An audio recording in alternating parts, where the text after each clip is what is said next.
আমার পরে দেখছি মারামারি কাটাকাটি, এখনো তাই দেখতেছি। এখন পর্যন্ত কোনো বন্ধ হয় না। না বন্ধ হয়েছে দুর্নীতি, না বন্ধ হয়েছে অপরাধ, না বন্ধ হয়েছে দ্বন্দ্ব। আমি আজকে সকালে এই সার্চ দিয়ে দেখলাম যে বাংলাদেশের বর্তমানে মামলার পরিমাণ 40,07,000 টাকা, 40 লাখের উপর চলে গেছে। তাহলে দেখা যায় এইগুলোর সমাধান হবে কবে?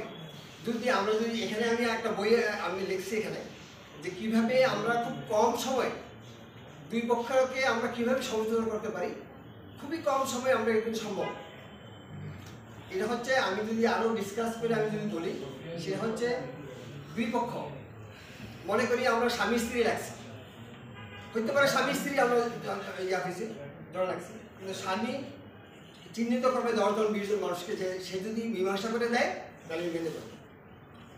স্ত্রী এভাবে স্বামীও 10-12 জনের নাম বলবে, স্ত্রী 10-12 জনের নাম বলবে।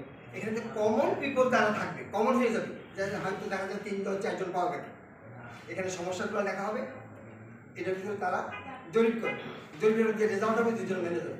এই সিস্টেমে কিন্তু আমরা যত দ্বন্দ্ব আছে বাংলাদেশে খুব কম সময়ে আমরা সমাধান করতে পারবো। আমরা চেষ্টা করবো, মানে না না, এটা কিন্তু আমার টেস্ট করা, এটা কিন্তু আমার টেস্ট করা, কর্তৃপক্ষ চেষ্টা করবে। এটা কিন্তু টেস্ট করা কেমন আমি বলি। হ্যাঁ বল।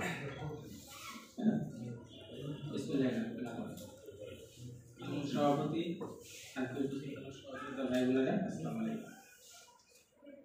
আসলে আমরা জনপক্ষ পরিষদ, এই যে সংগঠন, এটা সংগঠন বলা যাবে না, এটা জনসেবামূলক সংগঠন বলা যাবে।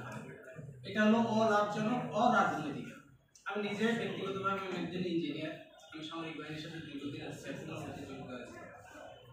তো আমরা রাজনীতি করতে চাই না, কিন্তু কিছু সমস্যা আছে যেটা আমাদের চোখে আঙুল দিয়ে দেখিয়ে দেয় যেগুলো তো সমস্যা, এই সমস্যাটা সমাধান তো আমাদের কিছু দায়িত্ব আছে।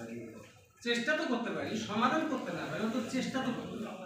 এই চেষ্টাটা করতে সফল হওয়া না হওয়া, এটা হলো মানুষের ম্যান্ডেট, সরকারের আগ্রহ, এবং সবার আগ্রহ করে নির্ভর করতে এটা সমাজ সফল হবে কি হবে। আর এখানে যেটা বলছেন যে এখানে অর্থ কোথা থেকে আসবে,